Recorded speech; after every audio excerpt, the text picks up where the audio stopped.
So let's talk about that YouTube short there. Yeah, this is great. I totally forgot about that. You said that art is the new math, essentially. You Yeah. said art matters more than math. And Yep. I don't think you were saying computer science doesn't matter and all this stuff doesn't matter. It's probably great if you have one of those degrees. But I think what you were really saying, what you were speaking to, at least my soul, is like, hey, ambitious person that happened to come on Invest to Live's short. You might really want to change the world.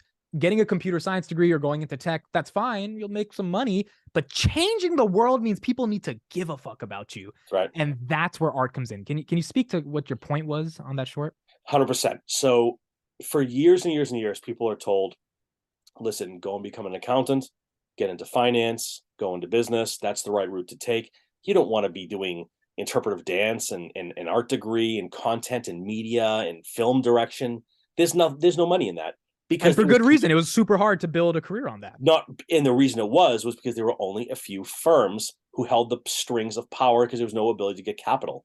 Mm. Um, Tech enabled us to have platforms for free to make our own money on. So when I say that in the coming decade, art is more important than math, what I really mean is the distributed nature of the products. When I think about math, I'm thinking about the fact that much of what's done in an office of finance now can be automated via computer. You enter a couple of things, it connects the APIs to the transactional data systems, it pulls it, it runs it, it audits it, it reports it, a CFO signs off on it and sends it to the IRS. Mm. AI, machine learning, computers, they cannot put two people on a podcast together to have a conversation for an hour about 15 different topics. It can't dance for 15 seconds on a video and generate $20 million in revenue for itself. Right. And I think what we've finally realized is at the end of the day, people want to be entertained by what entertains them, not what they're told to watch on the 80 different channels they might have access to, even though it's all the same. Right. And it's about having a distributed network of content creation from the creators, delivered it to the people who are seeking entertainment from them. And what I the real crux of what I meant was the kids and the adults too, for that matter, who were told like, you know, art's no nobody cares about art. There's no money in that. Nobody cares about, you talking about technology or investing. There's no money in that. Don't talk about finance. Get a finance degree and work in a cubicle all day for 12 hours.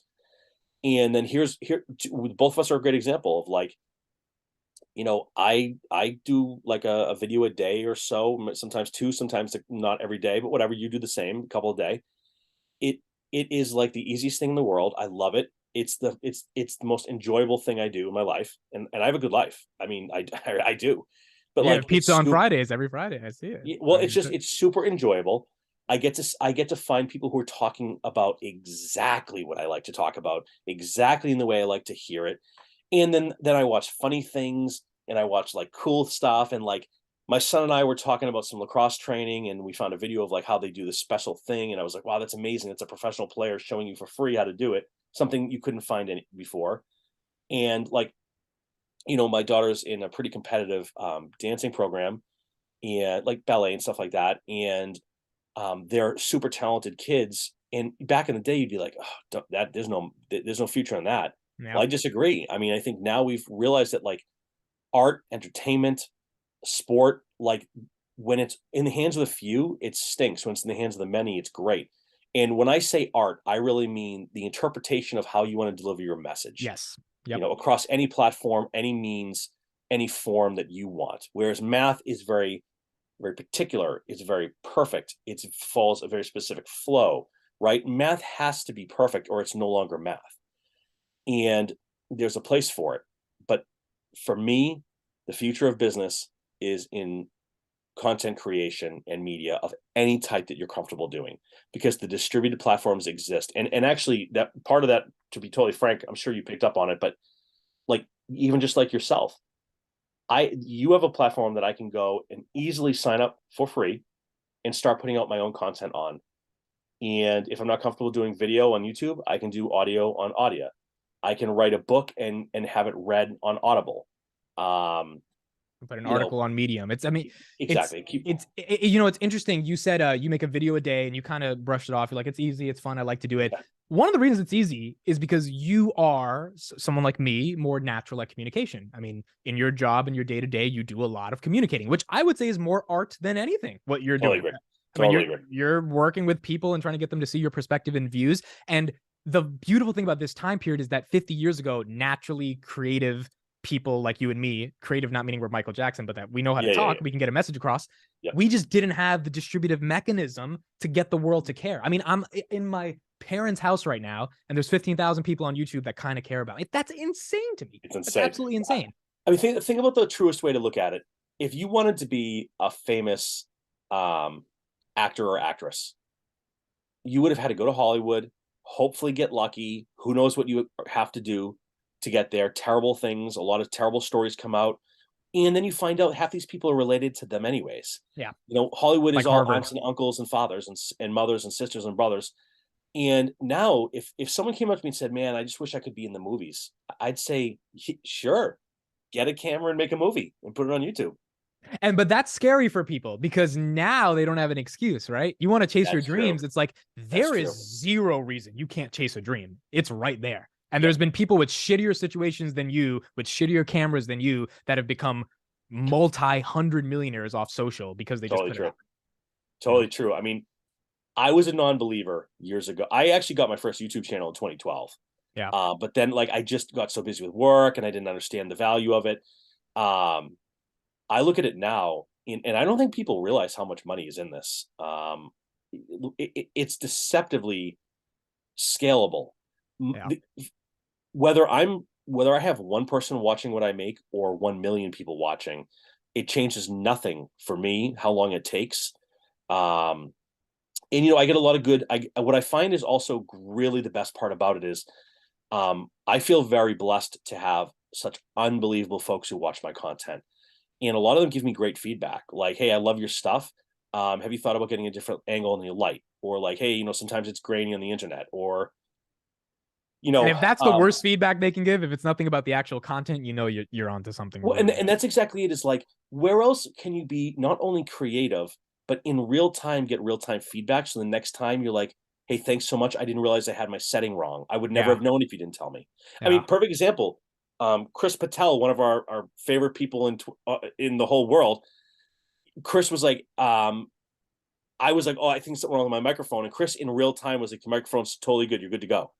Instead of having to shut down and restart and plug everything in, one person in 10 seconds was like, "Everything's fine. You're good."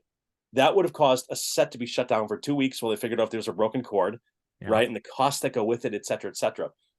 Um, and anyways, the point of me saying art versus math was I really think that there has to be a major mind shift that you can't approach art the same way you approach math.